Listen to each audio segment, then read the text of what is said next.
Did you enjoy being on with Letterman? Yeah. Yeah, that was neat. I enjoyed that. I see only early morning and late night television because I'm working in between. But are we rolling? Yes. Okay. Well, Michael, I have to tell you that I just laughed and laughed and laughed during Mr. Mom. All right. And that's what we go for, is to That's have right. a good time. I'm wondering, in the context of this film, of course, it's a role reversal thing where you stay home and take care of the kids and Teri Garr, as your wife, goes off to work. In real life, have you ever had that sort of thing in your family, or can you see yourself in that? I cannot see myself in that. I briefly had that experience when my wife was working, and I said, okay, I'm going to be this great guy. I'm going to take care of the house, and I'm going to... I didn't have kids at the time, and I thought, I'll really handle this and be great at it. And it lasted about a month and a half, and that was just about it. I couldn't do it much longer than that. It's really hard.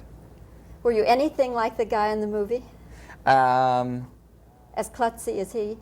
Yeah, probably there were times when I was probably that bad, but I took a little license, I guess, in the movie. I was probably never that bad, no. I first knew about you in Night Shift. That's where I really first got acquainted with you. And I just thought, along with a lot of other critics, that you just walked away with the show, that you just stole it. Then when we went out to Los Angeles to do some press with Winkler and Ron Howard and so forth, no Michael Keaton, and we were all so disappointed. We said, where is Michael Keaton? Where was Michael Keaton? I just... when you were doing that, I think I was in Ireland or I was in France. I was out of there, in Blue Town. I just didn't want to be around. And also, I just got married, so they asked me to kind of delay it, the honeymoon. I said, nah. And I left. Kind of rude, I guess, but I also didn't know what I was going to say. It wasn't... I mean, it would have been nice, but I don't know. I'm not... great at this, obviously, or I wouldn't be stuttering. So it seemed a lot more fun to be in France or Ireland than to be sitting around, don't you think? Well, I wondered, Michael, if you had a sense that people were going to say you ran away with the movie. A little bit, yeah. Yeah, and that was going to be, embarrassing yeah, it was in front of Henry and Ron. A little bit, that comes up, yeah. And I figured, it's not important that I'm there. So why do it? And have you had any feedback from them since? Great. Oh yeah, they're great. I mean, they love it. They that was a great time. That was really, one of the producers of it, who Brian Grazer, was Brian is 30, I think 31. Henry's, I don't know, in his early or mid-30s. I'm 31. Ronnie's 30, I think, or 29 or something like that. Shelley's about our age. We were a bunch of kids, and we were running the show. It was great, and everybody got on real well. It was really fun.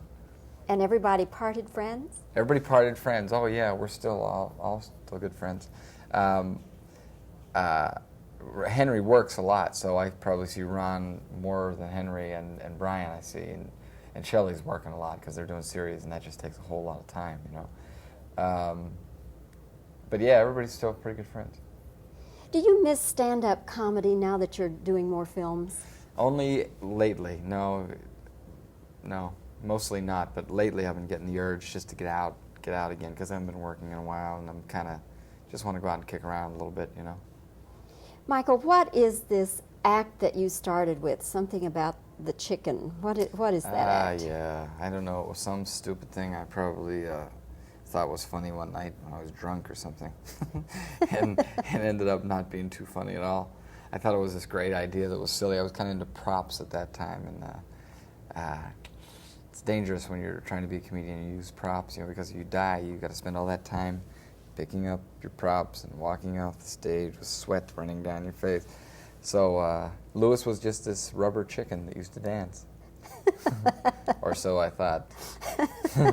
What you do, just kind of move him around? Just moving around on a little gum band to music and say silly things. It was really a little strange when I think about it. And people laughed? Not terribly, no. So you retired the chicken? Chicken bought it after about one night. Boy, people remember that. I was just talking to somebody, I guess, one time, and that came out, and everybody remembers that. And where did you go from there? To oblivion, or? I kind of went to oblivion for a long time, and just came out recently. Yeah. You are one of 7 children, right? Yeah, youngest. The youngest. And your name was really Michael Douglas. Yeah. So why did you choose Keaton? Oh, boy. This is... I was going through names. I like. I was going through the alphabet. I was in the K's. I was saying all kinds of things. Keats came up. The word Keats came up. I like Keats, kind of. I thought, like, Keats, no, that's real kind of pretentious. Keaton was in around there. I had to sign a contract real fast, and somebody said, they kept calling me and saying, you got to have a name because we got to do this. Just make something up, you can change it. And Keaton seemed not too ethnic, easy to say, except you get Keating a lot. And that's how it ended up. I really got to come up with a better story, I guess. Now I got to make something up, but that's the way it happened. Could I suggest one? Sure. Buster? That you've always adored Buster Keaton's work. Yeah. You know, his sister, Dom DeLuise was telling me the other day that his sister saw me somewhere, and he's still alive, or she's still alive, Buster Keaton's sister, and I was curious if I was any member of the family. I almost don't want to run into her and disappoint her, you know, but she's curious. Do you foresee a time, Michael, when you will gravitate toward an all-out serious role? Yeah, I could probably do that. That probably could happen. And you hope to do that, is that it? Yeah, I would like to do it. I mean, I'm not sitting around dying to do it, but I would like to do it because I like to act, so I like to do all kinds of things. You know, and I don't know, I might do it and say, nah, I just want to do comedies, but you know, if the role's great, I'd like to do it. You know what I see for you? What? The long range, I see a career and career moves like Jack Lemmon. Oh, yeah? Yes. That's good. That ain't bad. No, it isn't at all. No. Academy Award winner. Yeah. Yeah. Real Twice good. Academy Award winner. Did he win twice? You bet. Wine and Roses and something else. Best Supporting and Best Actor. Wow. Yeah. So, well, anyway, Michael, I enjoyed Mr. Mom a lot. Thanks. And I hope it's a big hit for all of you. All right. And when you see Teri Garr, give her my best. Oh, yeah, I will. Yeah, she's a neat lady, Yeah, isn't very. she? Okay. Nice to see you, Michael. Thank you. Good luck. Yeah, it was a nice interview. Yeah, Do it was good all right. interviews. I do? Yeah. Oh, thanks. Yeah, you got to get your confidence up. Yes. Now, let's be sure we don't have the flowers in. I'll just keep moving. And if you'll cut me, Jerry, about here. Okay. Is the tape still rolling? Still rolling? Okay. These flowers are in here. Oh, okay. Let's get them. Stop tape, please. Out there. Okay. Okay. Let's see. I think I was.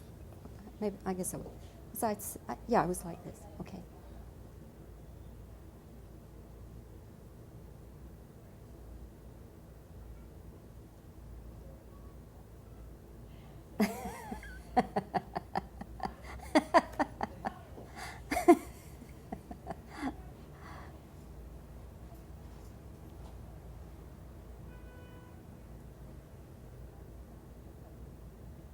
And sound for questions, please. Okay. In real life, could you be a Mr. Mom? Has there ever been a time in your life when there's been a role reversal like that?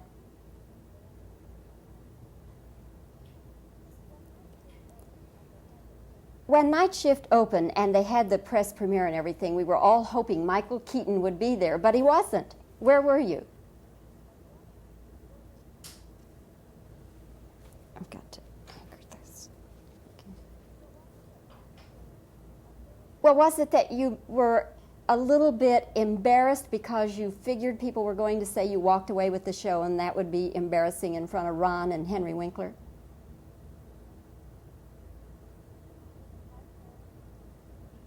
Did you part friends? Are you still friends? What is this first job that you had with the dancing chicken? What was that all about? Did people laugh?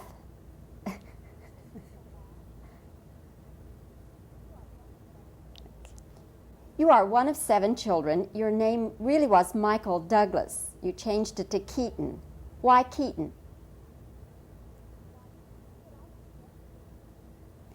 Could I suggest a reason that you liked Buster Keaton, a great comic?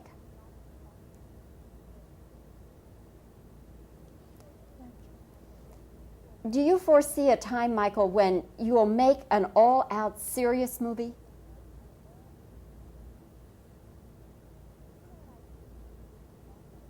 You know what I see for you in the long range? A career like Jack Lemmon, you know, where you do comedy and drama.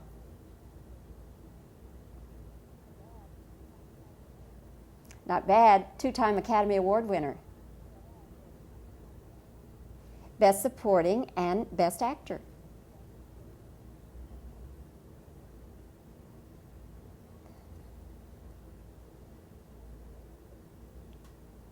That should do it.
Well, and we just talked not too long ago in Los Angeles for NBC, and we talked about your new series that you're working on.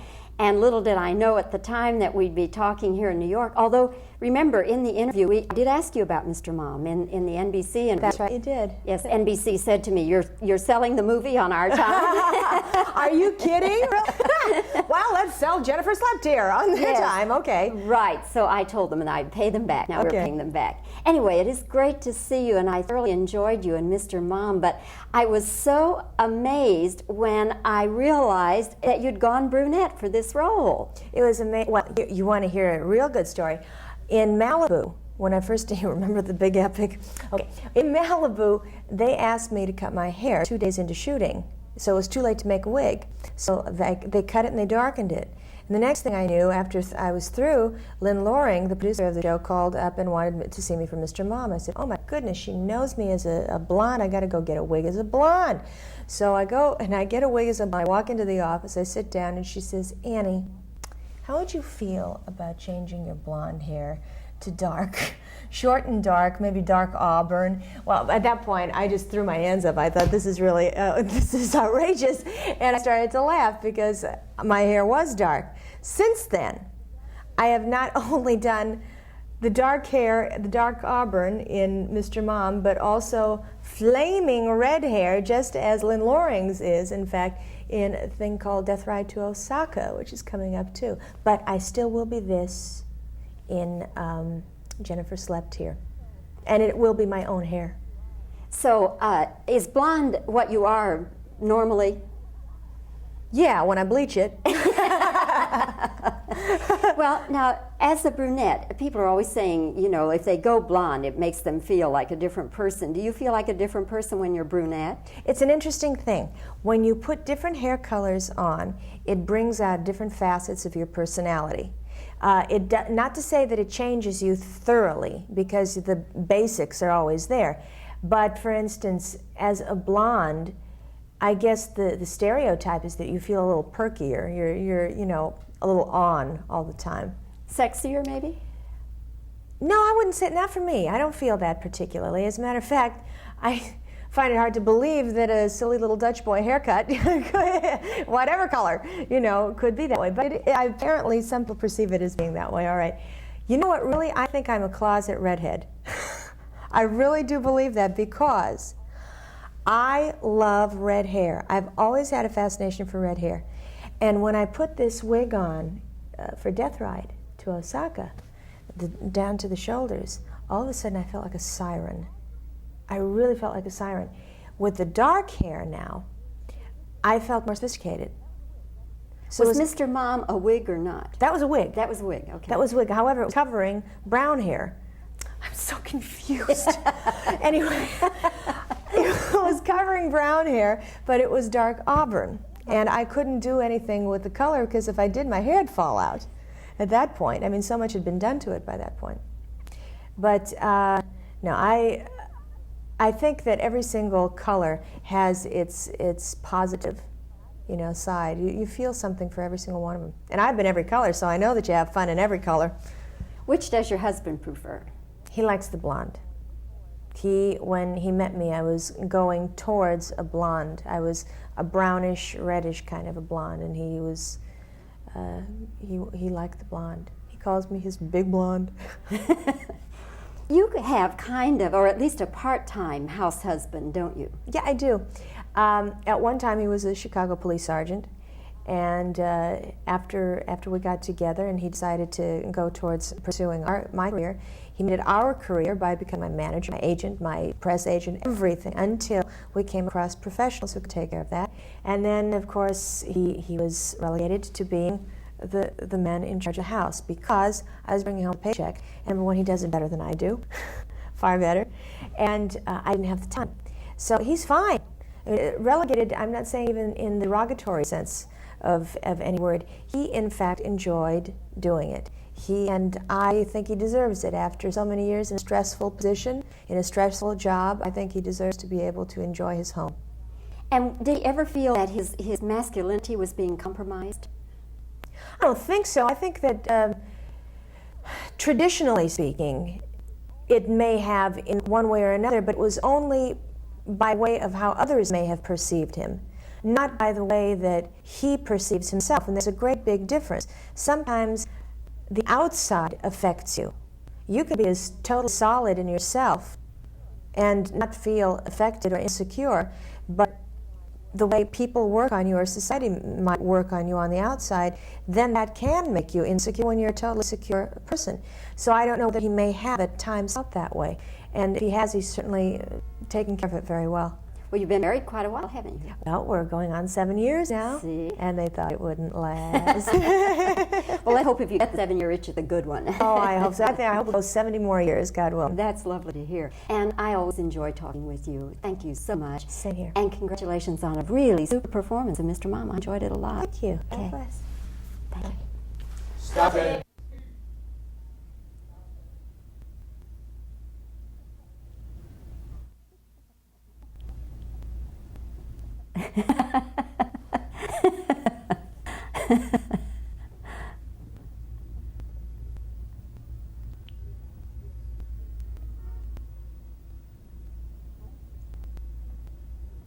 And sound. Okay. I was so surprised when I went into this movie, and there you were, a brunette. Why did they or you decide to be brunette in this role? Now, is it a wig in Mr. Mom?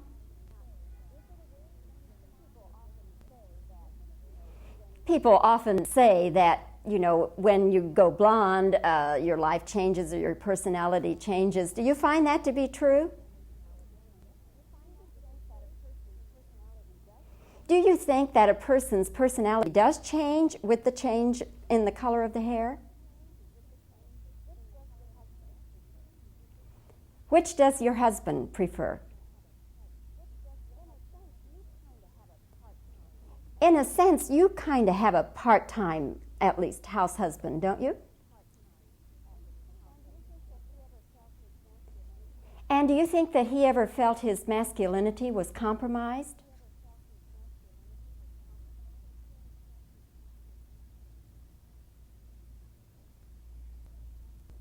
That should do it.